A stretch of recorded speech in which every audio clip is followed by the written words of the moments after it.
Welcome to the world of strategic management, an exciting course.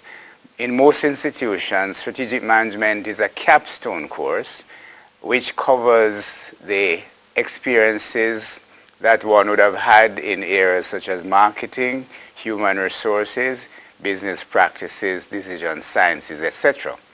This particular course being put on by the UTech Academy involves you looking at organizations, looking at the decisions management make in terms of competitive advantages, in terms of looking at the industry, looking at the environment, and determining the best course of action for the organization.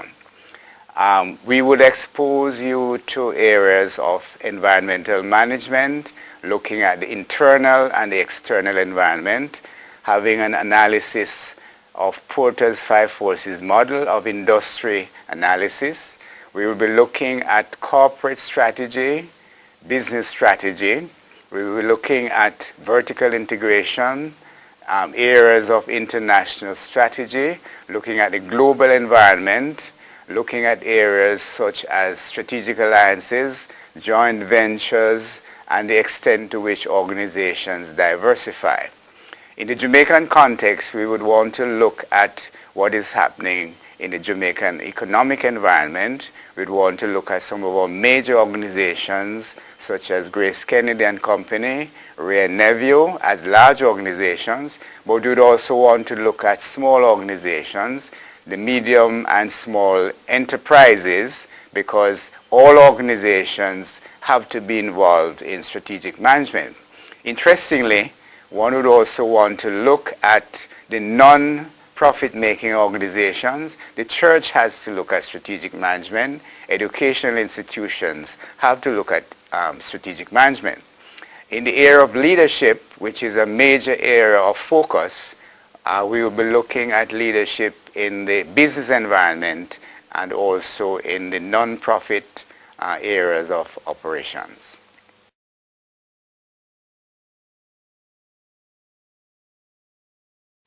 Now, most of us are familiar with Disney. We would have visited Disney's theme park in Florida, mostly Orlando. We would have taken the children. We would look forward every year to this exciting trip to see Mickey Mouse, etc., etc. So it has been a great company for many, many years and is one of the larger companies in the world. In 1984, Disney's stock price had been flat for a pretty long time. And what we mean by flat is basically the price is not moving, it is stable or probably declining. And the board now becomes very unhappy with that particular situation. So that the profit at that year was sort of disappointing at $242 million. And by this time, the company got most of its profits from the theme park. 70% of it came from the theme park, approximately 22% from consumer products like a Mickey Mouse. You know, you buy that key ring, you buy the brochure, you buy little toys for the children, etc., etc.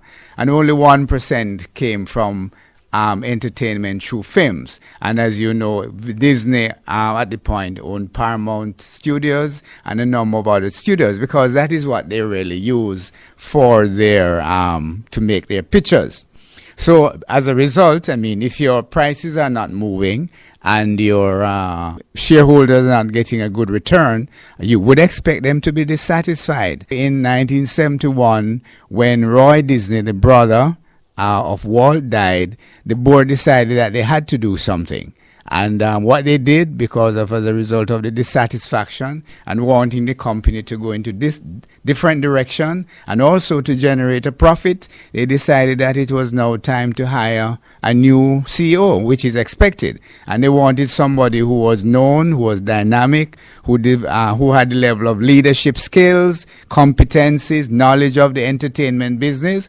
And so they picked on that gentleman called Michael Eisner.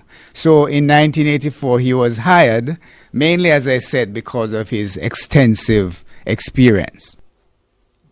Now, looking at the company then, you as a result, he decided that, well, look, I mean, something has to happen. If your prices are low and if your profits are not where you want them to be, if the shareholders are unhappy, what do you do?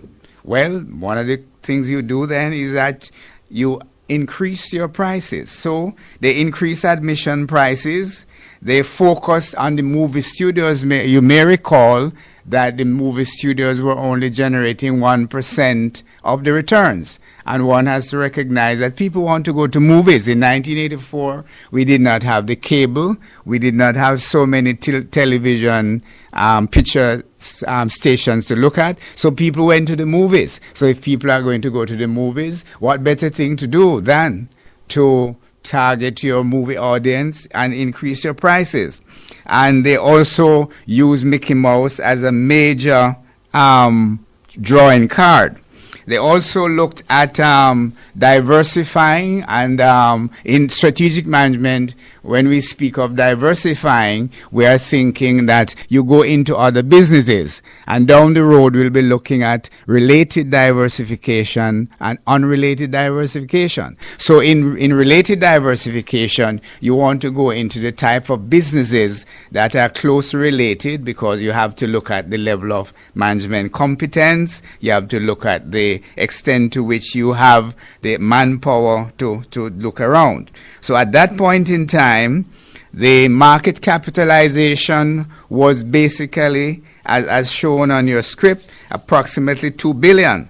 And by 1994, 10 years after, it moved to a staggering $28 billion. That's basically, the market is saying now that that is the value of your business. And what do you account that? What is that account? What is that the result of? The result of that, the fact that you look at the organization, you restructure, you increase your prices, and you go into other areas.